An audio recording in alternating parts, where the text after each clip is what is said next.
Hi friends, ಹೇಗಿದ್ದೀರಾ? ಎಲ್ಲರೂ ಚೆನ್ನಾಗಿದ್ದೀರಾ ಅಂದ್ಕೊಂಡಿದ್ದೀನಿ. ನಾನಿವತ್ತು ಸ್ಯಾಂಡ್ವಿಚ್ ಹೇಗೆ ಮಾಡೋದು ಅಂತ ತೋರಿಸ್ತಾ ಇದ್ದೀನಿ.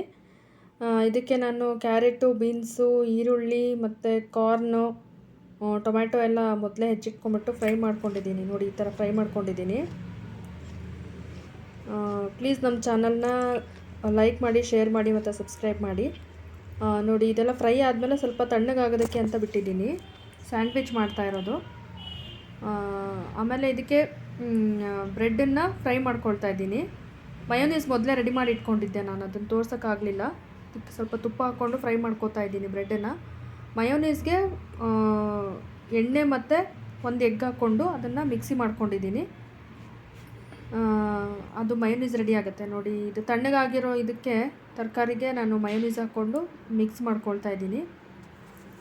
ಇದಕ್ಕೆ ಸ್ವಲ್ಪ ಉಪ್ಪು ಹಾಕ್ಬಿಟ್ಟು ರುಚಿಗೆ ತಕ್ಕಷ್ಟು ಉಪ್ಪು ಹಾಕ್ಕೊಂಡು ಚೆನ್ನಾಗಿ ಮಿಕ್ಸ್ ಮಾಡ್ಕೋಬೇಕು ಇದನ್ನು. ನೋಡಿ, ಈ ಥರ ಆಗುತ್ತೆ ಮಿಕ್ಸ್ ಮಾಡಿಕೊಂಡ್ರೆ. ಇದನ್ನು ಮಿಕ್ಸ್ ಮಾಡಿಕೊಂಡು ಇವಾಗ ಫ್ರೈ ಮಾಡ್ಕೊಂಡಿರ್ತೀವಲ್ಲ, ಆ ಬ್ರೆಡ್ಗೆ ಮಧ್ಯ ಸ್ಟಫಿಂಗಿಗೆ ಹಾಕ್ಕೋಬೇಕು. ನಮಗೆ ಎಷ್ಟು ಬೇಕೋ ಅಷ್ಟು ಹಾಕ್ಕೋಬೋದು. ಸ್ವಲ್ಪ ಬೇಕಂದರೆ ಸ್ವಲ್ಪ ಹಾಕ್ಕೋಬೋದು, ಅಥವಾ ಜಾಸ್ತಿ ಬೇಕಂದರೆ ಜಾಸ್ತಿ ಹಾಕ್ಕೊಂಡು ಸ್ವಲ್ಪ ಫ್ರೈ ಮಾಡಿಕೊಂಡು ತಿಂದರೆ ತುಂಬ ಚೆನ್ನಾಗಿರುತ್ತೆ.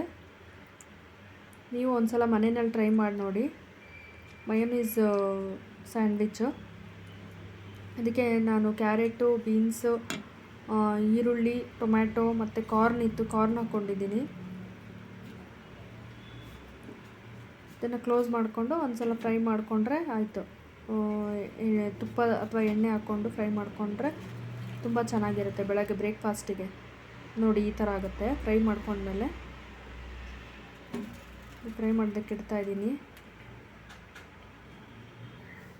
ನೋಡಿ, ಇವಾಗ ತೆಗೆದಾದ್ಮೇಲಿಂದ ಫ್ರೈ ಆಗಿದೆ. ಇದನ್ನು ಈ ಥರ ಕಟ್ ಮಾಡಿಕೊಂಡು ತಿನ್ನೋದಕ್ಕೆ ಈಸಿ ಆಗುತ್ತೆ. ಈ ಥರ ಕಟ್ ಮಾಡಿಕೊಂಡ್ರೆ ಹಾಗೇನೂ ತಿನ್ನೋರು ತಿನ್ಬೋದು. ಈ ಥರ ಕಟ್ ಮಾಡಿಕೊಂಡ್ರೆ ತಿನ್ನಲಿಕ್ಕೆ ಈಸಿ ಆಗುತ್ತೆ. Thank you.